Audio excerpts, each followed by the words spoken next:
Hello বন্ধুরা, আজকে আমি তোমাদের সাথে যে রেসিপিটা শেয়ার করছি সেটা হলো একটা ট্যাংরা মাছ আলুর তেল ঝাল। এটা কিন্তু খুব সুস্বাদু একটা খাবার। ট্যাংরা মাছ আমার মনে হয় সবাই পছন্দ করেন। আর আমি এখন কড়াইতে দিয়ে দিচ্ছি তেল। মাছগুলোকে সব ভেজে নেব। ভেজে নিয়ে আমি তারপরে ওই আলুগুলো ভেজে তেল ঝালটা তৈরি করব। এবার এই ট্যাংরা মাছ আমি যতটুকু মানে মনে হয় সবাই ট্যাংরা মাছ খেতে পছন্দ করে। এবার দু একজনা যদি না খায় সেটা আলাদা ব্যাপার, কিন্তু তোমরা এইভাবে তেল ঝালটা করে খেয়ে দেখবে। দারুণ একটা মুখরোচক, দারুণ সুন্দর একটা খাবার। আর ট্যাংরা মাছের ঝোল কিন্তু এমনি খেতে ভালো লাগে, তারপর আবার তেল ঝাল। মাছের সাইজগুলো দেখো, আমাদের এখানে গঙ্গা আছে, ভাগীরথী গঙ্গা, সেই গঙ্গার এই মাছগুলো। ঠিক আছে, এবার আমি মাছগুলোকে কড়াইতে দিয়ে দেবো। আরেকটা শেয়ার করছি, মাছগুলোকে খুব ভালো করে ধুয়ে তারপর নুন হলুদ মাখিয়ে রেখেছিলাম। আর ট্যাংরা মাছ যেহেতু হাঁসছাড়া মাছ, কিন্তু একটু কম ভাজতে হবে। ওই রুই কাতলা বাটা ফাটা মতো অত কড়া করে ভাজলে ভালো লাগে না।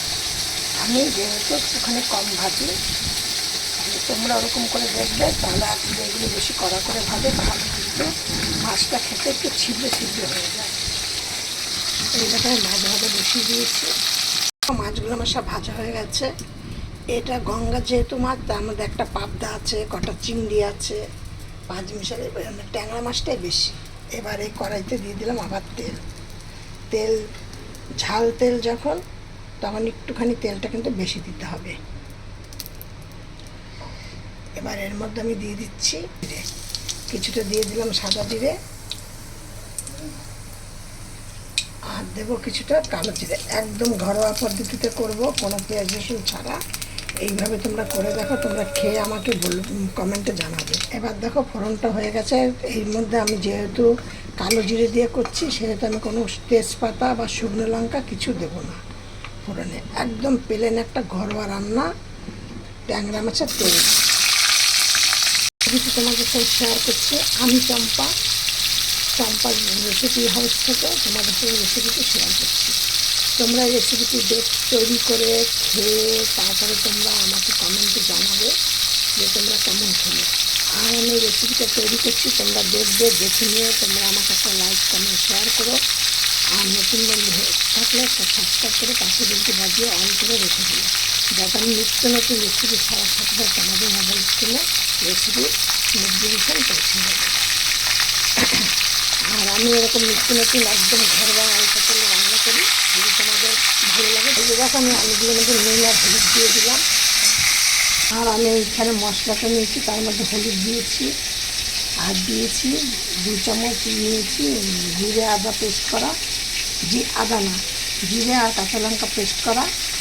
এবার এর মধ্যে দেবো কাশ্মীর লঙ্কা।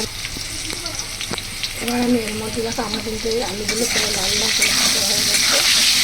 এবার আমি এর মধ্যে দিয়ে দিচ্ছি 4টে কাঁচা লঙ্কা, একটু ফাটিয়ে দিয়ে দিচ্ছি, কেন আমি মশলার মধ্যে আমি লঙ্কা অনেকটা বেটে নিয়েছি। আর আমি দিচ্ছি এখন এইখানে দিচ্ছি তোমার একটা মিডিয়াম সাইজের টমেটো পাতলা পাতলা করে কেটে। আর দিচ্ছে এইখানে আছে হলুদ, কাশ্মীর লঙ্কার গুঁড়ো, আর জিরে আর কাঁচা লঙ্কা পেস্ট করা। নুনটা এখন দেবো না, কারণ আলু ভাজার সময় নুন দিয়েছি, একটু বাদে নুন দেবো। এবার দেবো একটু চিনি। দেখো আমি মশলাটা কষানো হয়ে গেছে। এবার আমি দিয়ে দিচ্ছি একটু জল। এইটা হলো যেহেতু তেল ঝাল, সেহেতু কিন্তু ঝোলটা বেশি দেওয়া যাবে না, একটু অল্প দিতে হবে। পরিমাণ মতো জল দেওয়া হয়ে গেছে। এবার মাছের ঝোলটা কিন্তু ফুটে গেছে। এবার আমি এর মধ্যে দিয়ে দেবো মাছগুলোকে।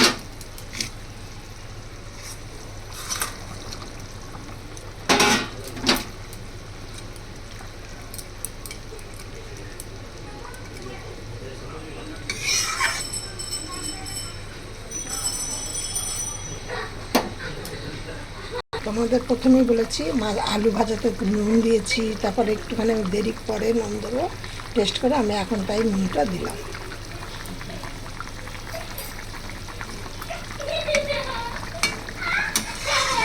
এবার আমি গ্যাসটাকে লো করে দেবো।